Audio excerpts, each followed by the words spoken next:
Good morning students, welcome back. हम पढ़ रहे थे इलेक्ट्रिसिटी 10th क्लास का फिजिक्स का चैप्टर दैट इलेक्ट्रिसिटी। इलेक्ट्रिसिटी में हमने कल पढ़ा था रेजिस्टेंस के बारे में। आज हम पढ़ेंगे factors affecting resistance. Factors affecting resistance.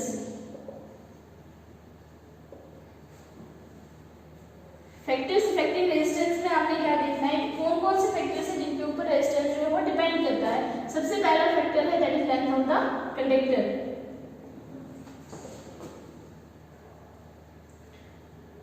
Resistance जो है that is directly proportional to the length of the conductor. Directly proportional to the length of the conductor, that is R is proportional to L. This is equation first. Resistance जो है वो directly proportional होता है length of the conductor से। That means कि जितनी ज्यादा length होगी उतना ही ज्यादा क्या होगा, रेजिस्टेंस होगा। जितनी लेंथ कम होगी उतना रेजिस्टेंस क्या होगा, कम होगा। वो क्यों? क्योंकि जितना ज्यादा लेंथ होगी तो उतना ही ज्यादा इलेक्ट्रॉन्स को क्या करना पड़ेगा, ट्रैवल करना पड़ेगा, मूव करना पड़ेगा, मतलब ट्रैवल करना पड़ेगा। तो पॉसिबिलिटी है कि कोलिजन क्या होगा, ज्यादा होगा। इसीलिए लेंथ जो है जितनी ज्यादा होगी उतना रेजिस्टेंस क्या होगा, कम होगा, ज्यादा होगा। Second is area of cross section. Area of cross section. Resistance is inversely proportional to area of cross section. That means जितना एरिया कम होगा उतना रेजिस्टेंस क्या होगा, ज्यादा। जितना एरिया ज्यादा होगा उतना रेजिस्टेंस क्या होगा, कम होगा। इसका मतलब अगर वायर जो है वो थिक है तो उसमें रेजिस्टेंस क्या होगा, कम होगा। अगर वायर थिक है तो रेजिस्टेंस क्या होगा, ज्यादा। क्यों? क्योंकि जब थिक वायर होगी तो इलेक्ट्रॉन्स जो है वो ज्यादा इजीली जो है फ्रीली मूव कर सकते हैं। कोलिजन के चांसेस जो है वो कम है। जब थिन होगी वायर तो कोलिजन के चांसेस क्या होते हैं, ज्यादा होते हैं। जैसे आप रास्ते में चल रहे हो, अगर रास्ता खुला है तो जितने भी लोग चले थोड़ा इजीली आराम से लोग मूव कर सकते हैं। लेकिन अगर रास्ता तंग है तो उतने ही लोग अगर उतने से रास्ते में चले तो टकराने के चांसेस जो है वो ज्यादा है। इसीलिए वो इनवर्सली प्रोपोर्शनल है किससे, एरिया से। इन दोनों को कंबाइन करो, हमारे पास क्या बन जाएगा, combining first and second we get what we get that R is proportional to L upon A.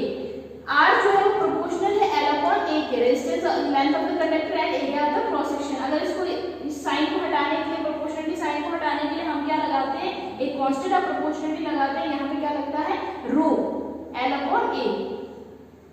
This rho is called resistivity. This rho is called resistivity। और resistivity किसके बराबर आती है हमारे पास,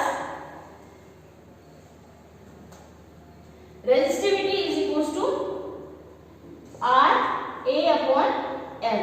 That means कि हमारे पास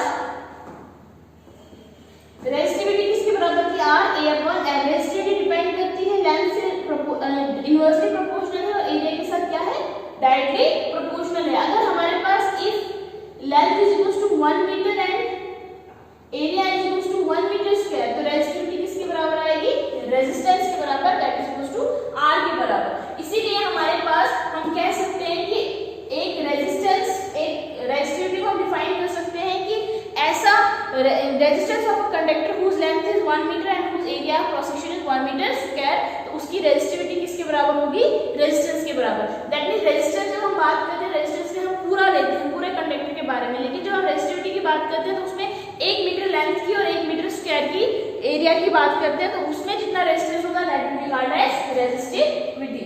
रेजिस्टिविटी का unit क्या है, what is the unit of resistivity? अगर आप यहां से यूनिट निकालो इसका, किसके बराबर आएगा, रेजिस्टेंस का यूनिट क्या है, दैट इज ओम। लेंथ का यूनिट क्या है, मीटर। एरिया का यूनिट क्या है, मीटर स्क्वायर। और लेंथ का यूनिट क्या है, मीटर स्क्वायर। और metre cancel, that is equals to ohm metre.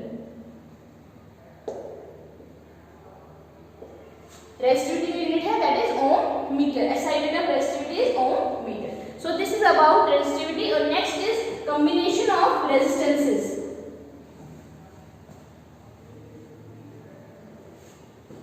Next is combination of resistances.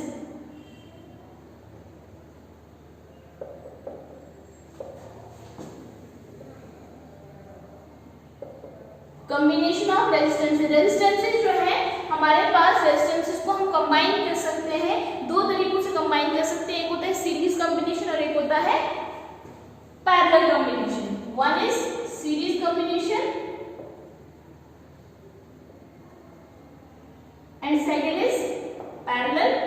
Combination. अब सीरीज कॉम्बिनेशन में क्या होता है,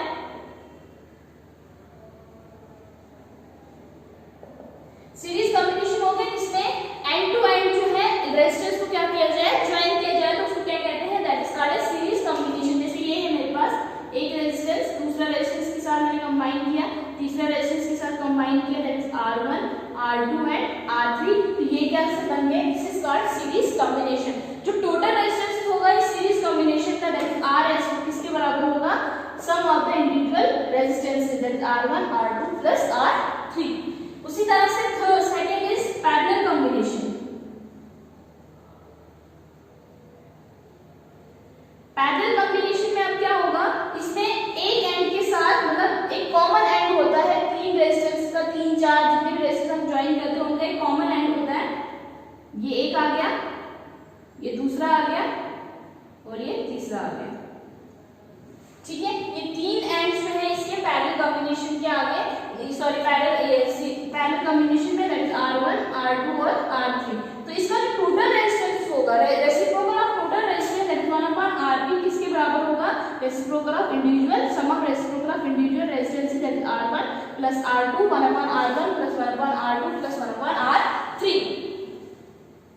ठीक है। अब इतना निकालेंगे कि effective resistance R1 RS R1 plus R2 plus R3 ये कैसे आता है हमारे पास।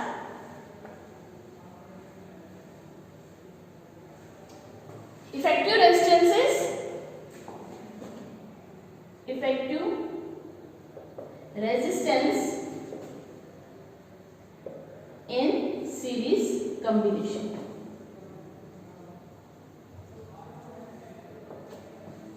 लेट करो तीन रेजिस्टेंसेस हमने कंबाइन किए, R1 R2 and R3 series में, ठीक है। ये हमने एक बैटरी लगा दी, एक कील लगा दी, ठीक है।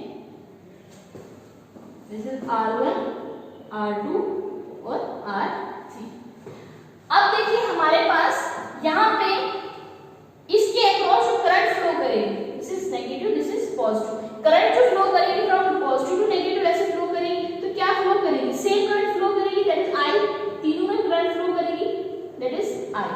लेकिन जो आपके पास वो पोटेंशियल डिफरेंस होगा, क्या तीनों में पोटेंशियल डिफरेंस सेम होगा, नहीं, तीनों में पोटेंशियल डिफरेंस क्या होगा, डिफरेंट होगा। R1 के अक्रॉस होगा V1, R2 के अक्रॉस होगा V2 और R3 के अक्रॉस क्या होगा V3। क्यों होगा ये अलग अलग रेजिस्टेंस, क्योंकि हमारे पास पोटेंशियल डिफरेंस जो है दो पॉइंट्स के बीच में मेजर किया जाता है। यहाँ पे हमारे पास अगर हम सिर्फ यहाँ पे एक ही रेजिस्टेंस ले, पोटेंशियल डिफरेंस V ले, ठीक है, तो इस पॉइंट का मेजर करेगा, इस पॉइंट का मेजर करेगा, इन दो पॉइंट्स का मेजर नहीं करेगा, इसलिए हमारे पास इसमें पोटेंशियल डिफरेंस जो है वो डिफरेंट आता है डिफरेंट रेजिस्टेंस में। इसका मतलब जो V है पोटेंशियल डिफरेंस वो किसके बराबर आएगा, total potential difference V1 plus V2 plus V3, ठीक है। According to Ohm's law, according to Ohm's law V किसके बराबर होता है, V is equal to IR। तो इसी तरह से potential difference across V1 R1 is equal to किसके बराबर, IR1, potential difference across R2 is equal to IR2, इस तरह से V3 is equal to IR3। तो इसमें हम क्या डालेंगे, हमारे पास क्या बन जाएगा, इसमें जब हम ये वैल्यू पुट करेंगे किसके बराबर आ जाएगा, that is V IR1 is equal to IR2 plus IR3, sorry IR1 IR2 plus IR3, I दोनों में कॉमन निकला, that is R1 plus R2 plus R3। तो ये I और ये I क्या हो गया, cancel, that is R is equal to R1 plus R2 plus R3। This is the effective resistance of resistances connected in series. Series combination में अगर resistance को कनेक्ट करते हैं तो किसके बराबर आता है, that will be equal to sum of the individual resistance, that is R1 R2 and R3। Clear. इसी तरह से हमारे पास effective resistance in parallel combination,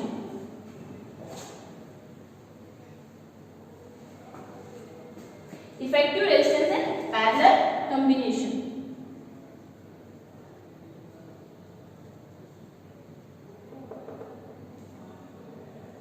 effective resistance in parallel combination में क्या आएगा, हमारे पास मान लो कि 3 रेजिस्टेंस हमने पैरेलल कनेक्ट किए हैं,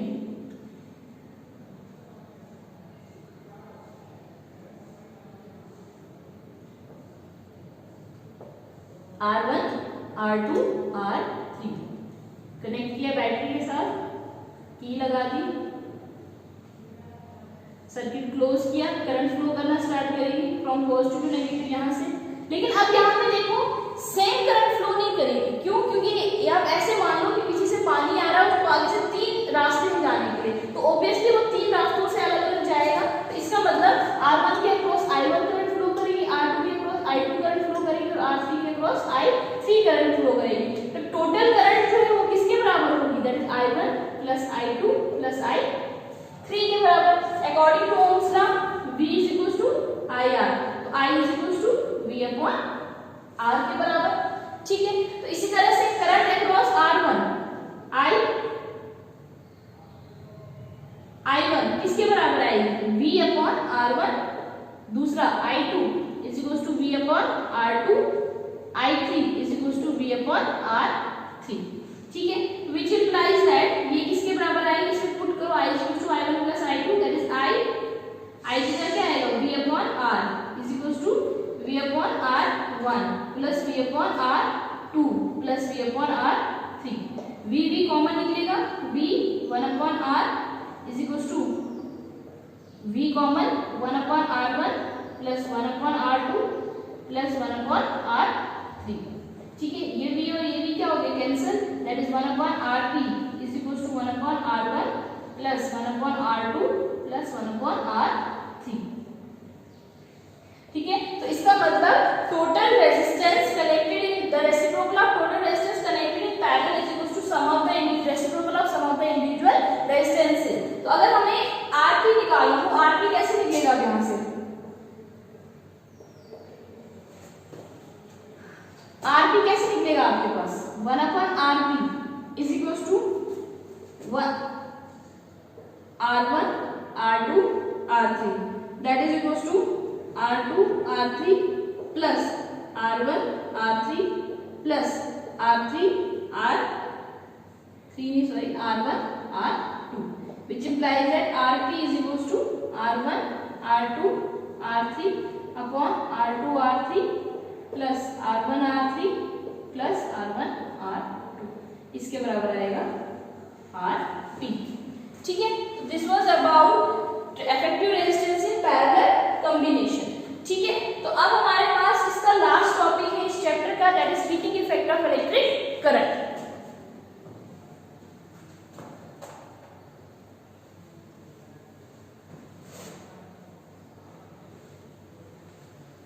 Now what is heating effect of electric current? Heating effect of electric current।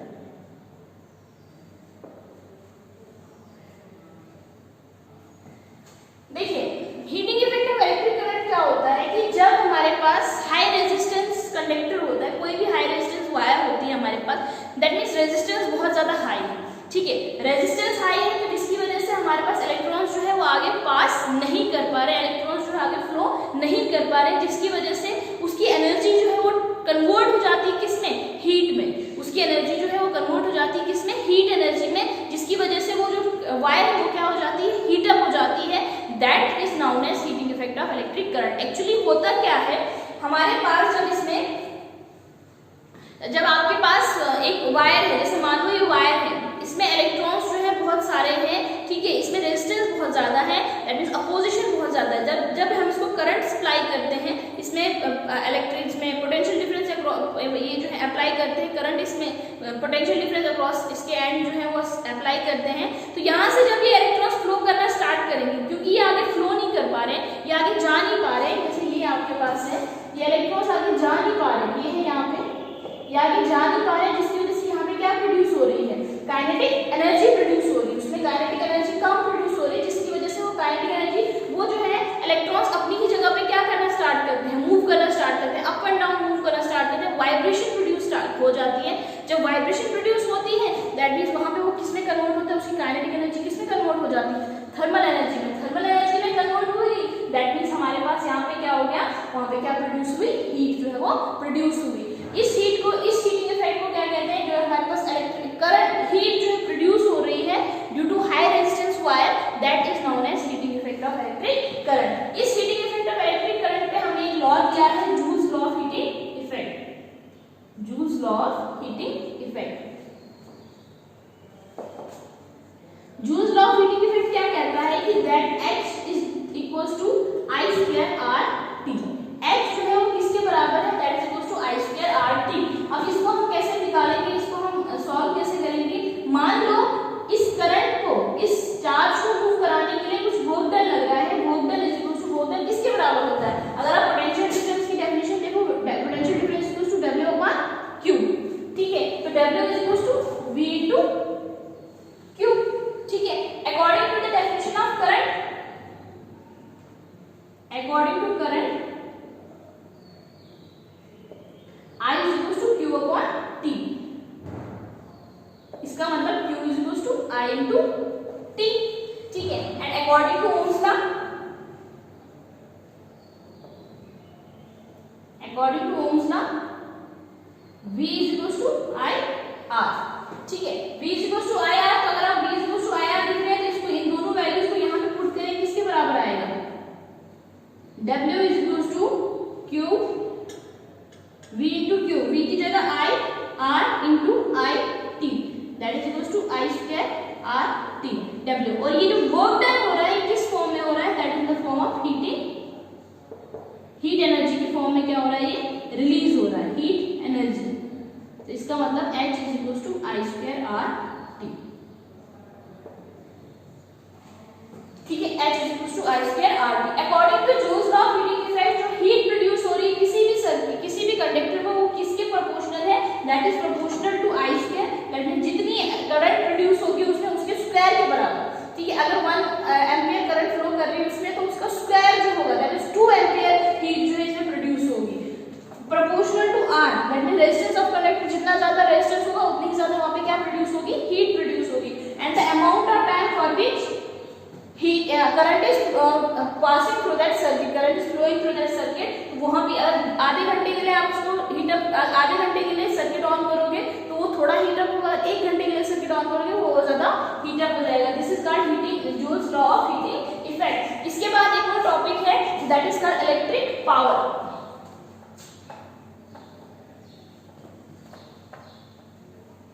Electric power,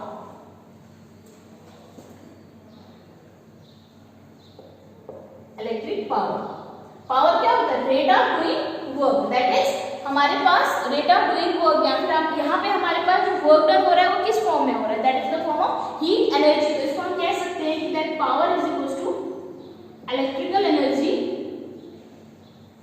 electrical energy upon time taken, electrical energy upon time taken, that is P is equals to electrical energy किसके बराबर है, that is I square R T के बराबर upon T, T और T cancel, that is P is equals to I square R।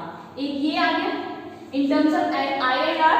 इसी तरह से हम इसमें ये भी निकाल सकते हैं, I की वैल्यू पुट कर सकते हैं अकॉर्डिंग टू ओम्स लॉ,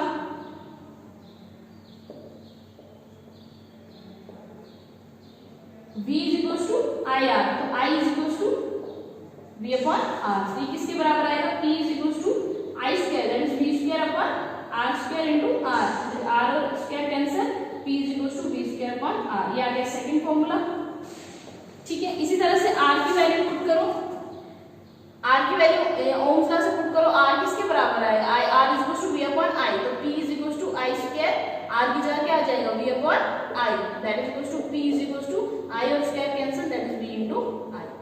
ये 3 फार्मूलाज हैं जिससे हम पावर जो है वो फाइंड आउट कर सकते हैं। ये 3 फार्मूलाज हमने क्यों लिखे, क्योंकि न्यूमेरिकल्स में कभी कभार क्या दिया होता है, कभी I दिया होता है, R दिया होता है, तो ये वाला फार्मूला यूज कर सकते हैं, कभी V दिया है और R दिया है तो ये वाला फार्मूला यूज कर सकते हैं, कभी V और I दिया है तो ये वाला फार्मूला जो है वो यूज कर सकते हैं। ये न्यूमेरिकल प्रॉब्लम्स को सॉल्व करने के लिए हम क्या करते हैं, डिफरेंट डिफरेंट फार्मूला जो है वो यूज कर रहे हैं, तो इसीलिए हमने क्या किए हैं, डिफरेंट डिफरेंट फार्मूला जो है वो डिराइव किए। तो इसी के साथ आपका ये चैप्टर जो है ये क्या हो जाता है, कंप्लीट हो जाता है, और हमारे पास यहाँ पे इलेक्ट्रिसिटी जो है वो फिनिश हो गया। नेक्स्ट हम चैप्टर स्टार्ट करेंगे magnetic effect of electric current. Thank you.